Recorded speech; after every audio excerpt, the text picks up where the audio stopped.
오늘은 생명의 삶 12월 19일자 고난으로 정결해지고 사랑으로 봉사하는 삶이라는 제목으로 함께 말씀의 은혜를 나누길 소원합니다.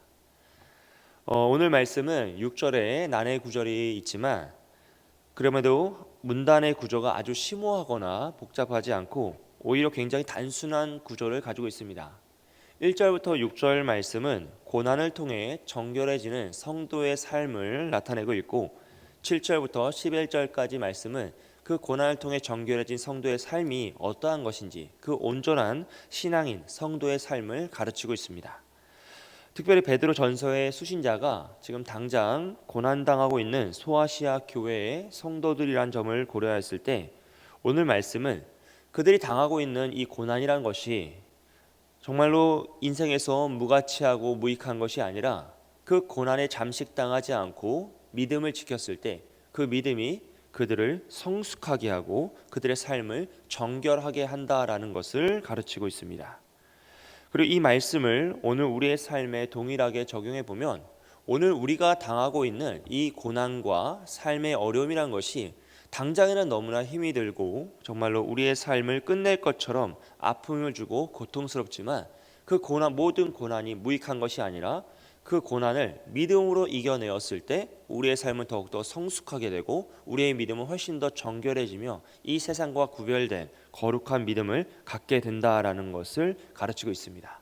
그러므로 우리 역시도 베드로가 가르치고 있는 이 말씀처럼 고난을 믿음으로 극복하는 믿음의 성도가 되어서 온전한 성도의 삶, 굳건한 소망을 가지고 나아가는 성도의 삶을 이루어내라라고 가르치고 있다라는 것이죠. 이러한 해석을 바탕으로 오늘 말씀에서는 특정 어휘들을 살펴보며 함께 은혜를 나누길 소원합니다. 우리 1절 말씀 후반부를 보면 갑옷을 삼으라 라고 하였습니다. 그 앞에서는 그리스도께서 이미 육체의 고난을 받으셨으니 너희도 같은 마음으로 갑옷을 삼으라 라고 하였습니다. 여러분, 원래 갑옷이란 것은 육체의 고난과 상처를 피하기 위해서 그것을 막고 보호하기 위해서 입는 것인데 베드로는 우리에게 그리스도께서 당하신 육체의 고난을 우리의 갑옷으로 삼으라라고 말하고 있습니다. 여러분, 그리스도께서 당하신 육체의 고난이란 것은 무엇입니까? 첫째로는 십자가의 죽음이고 그 외에도 채찍질 당하시고 매 맞으시고 조롱과 굶주림, 쉬지 못함 등 수많은 고난이 있었다라는 것이죠.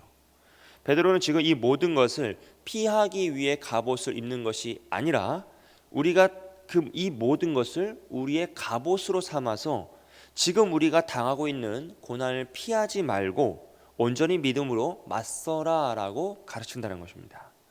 그렇게 되면 1절 후반부부터 2절에 나타난 현상이 우리에게 나타나는데 즉 육체의 죄를 그치게 되는 것입니다. 정욕을 따르지 않고 오직 하나님의 뜻에 합당한 믿음의 삶을 살아갈 수 있게 된다는 것이죠.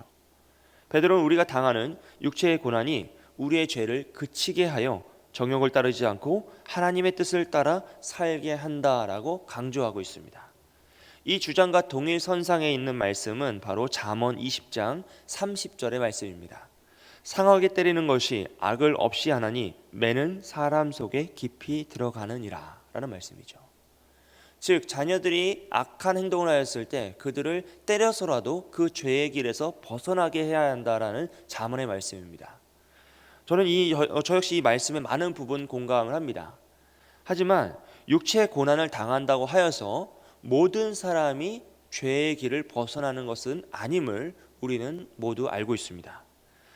젊어서 고생은 사서 한다라는 말이 있지만 요즘은 젊어서 나쁜 고생하면 나쁜 사람이 된다라는 말도 역시 있습니다. 마찬가지로 우리는 어떠한 고난을 당하느냐보다 그 고난을 어떠한 마음과 어떠한 자세와 태도로 극복하고 있느냐는 더 중요한 것임을 기억해야 합니다. 그러므로 우리는 우리가 당하고 있는 고난이 우선적으로 나의 죄로 인한 고난인지 또 둘째로는 그리스도의 영광을 위한 고난인지를 구별해야 합니다. 첫째로 나의 죄로 인한 고난이면 우리는 회개를 해야 되는 것이고 두 번째로 그리스도의 영광을 위한 고난이면 우리는 그것을 믿음으로 굳건히 지키고 버티며 나아가야 하는 것이죠. 더 나아가서 고난을 감당하는 우리의 마음속에 기도와 말씀으로 그 고난을 바라보며 믿음으로 나아가는 중심을 지키고 그 중심을 만들어야 한다는 것입니다. 사랑하는 광역교회 성도 여러분, 오늘 우리가 당하고 있는 고난은 무엇입니까? 여러분의 마음을 어렵게 하고 삶을 곤고하게 하고 있는 그 어려움은 무엇입니까? 그것이 나의 죄로 인한 고난입니까? 아니면 그리스도의 영광을 나타내기 위한 고난입니까? 그것이 만약 그리스도의 고난을 위한, 그리스도의 영광을 나타내기 위한 고난이라면 여러분 마음속에 그 고난을 바라보는 말씀과 기도의 중심을 잡으십시오. 비록 그 고난이 지금 당장 우리의 삶을 잡아먹을 것 같고 너무나 곤고하고 힘들게 할지라도 타협하지 않고 뒤로 물러나지 않고 쓰러지지 않고 오직 믿음으로 굳건히 그 길을, 그 고난을 받으시며 걸어가시기를 주님의 이름으로 축복드립니다. 3절 말씀에서 저의 마음에 가장 강렬하게 다가왔던 어휘는 마지막에 나타나는 조카도다라는 어휘입니다. 우리가 지금까지 살아왔던 모든 시간 그리고 모든 그 죄들이 다 드러난다면 감히 누가 고개를 들고 살아갈 수 있겠습니까? 우리가 어제 지었던 죄가 만천하에 드러난다면 감히 우리가 어떻게 당당히 믿음의 사람이다라고 고백하며 성도다라고 고백하며 살아갈 수 있겠습니까? 여러분 모든 사람은 다 자신의 죄를 충분히 지었고 지금도 충분히 지으며 살아가고 있다라는 것입니다. 그런데 오늘 말씀은 그것이 지나간 때로 조카도다라고 표현하고 있습니다. 우리가 죄로 인하여 이 땅 가운데 온전히 살아가지 못하였던 그리스도의 삶이 조카도다라는 것이죠. 이미 충분하다라는 것입니다. 여러분 오늘 우리는 하나님의 뜻에 맞게 살아가기에도 부족한 인생을 가지고 있습니다. 인생이란 것이 얼마나 짧은지 시편 기자는 그것이 날아가는 화살과 같다라고 하였습니다. 정말 찰나와 같이 지나가는 그 순간을 하나님 말씀에 순종하여 살아가기에도 부족한 것인데 우리가 그 뜻에서 벗어나서 인생의 정욕을 위하여서 음란과 술 취함과 방탕과 향락과 무법한 우상 숭배를 하며 살아가기에는 너무나 짧은 인생이다라는 것을 깨닫는 것은 가장 중요한 인생의 지혜인 것 같습니다.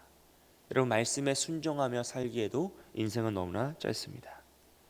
우리가 그렇게 살아가면 세상은 우리를 향하여서 야 너희는 왜 이 짧은 인생을 그렇게 허무하게 살아가냐라고 질문한다는 것이죠. 우리가 오직 말씀에 순종하는 삶을 살아가고자 했으면 이 세상은 야 너희는 왜 그렇게 우리와 똑같이 살지 않고 다르게 사냐라고 하며 우리를 비방한다는 것입니다. 그런데 그때 너무 세상의 아픔과 세상의 비방과 세상의 그 고난 가운데 슬퍼할 필요가 없다라고 베드로는 말하고 있습니다. 왜냐하면 5절 말씀을 보면 그들이 산자와 죽은 자를 심판하기로 예비하신 이에게 사실대로 고하리라 라고 하고 있습니다. 여기에서 산자와 죽은 자를 심판하기로 예비하신 이는 바로 우리가 믿고 있는 하나님 아버지입니다. 그리고 사실대로 고하리라 라는 것은 우리의 잘못을 그 세상 사람들이 하나님께 고한다는 것이 아니라 세상이 우리를 향하여 비난하고 비방하였던 그 모든 것을 하나님 앞에 낱낱이 다 스스로 자신들의 잘못을 고백하게 된다는 것입니다. 즉 그들은 자기의 행한 일들을 낱낱이 하나님 앞에 고해 바쳐야 할 것이다 라는 것을 강조하고 있는 말이죠. 결국 그들은 그들의 행위대로 심판을 받게 되는 것입니다. 여러분 세상은 우리를 향하여 세상과 다르다라고 하며 비방하고 고난을 주고 심지어 이 베드로 전서의 수신자들은 죽음을 당하기도 하였습니다. 그들이 믿음을 가졌다라는 이유로 그들은 죽임을 당하기도 하였지만 베드로는 그것을 두려워하거나 피하지 말라라고 오늘 강조하고 있는 것입니다. 왜냐하면 6절 말씀에서 이를 위하여 죽은 자들에게도 복음이 전파되었기 때문입니다. 여기서 이를 위하여는 앞에서 설명하고 있는 지금까지 설명하였던 그리스도인들을 비방했던 자들은 자신들의 행위로 말미암아 행위대로 하나님 앞에서 최후 심판을 받을 것이다 라는 것을 강조하는 것이죠. 그래서 죽은 자들에게도 복음이 전파되었으니 라는 말씀은 무엇이냐면 이것이 난해 구절이긴 하지만 가장 평범하게 가장 쉽게 설명을 해드리면 그리스도의 재림 전에 고난을 통해 죽임당한 신자들을 의미합니다.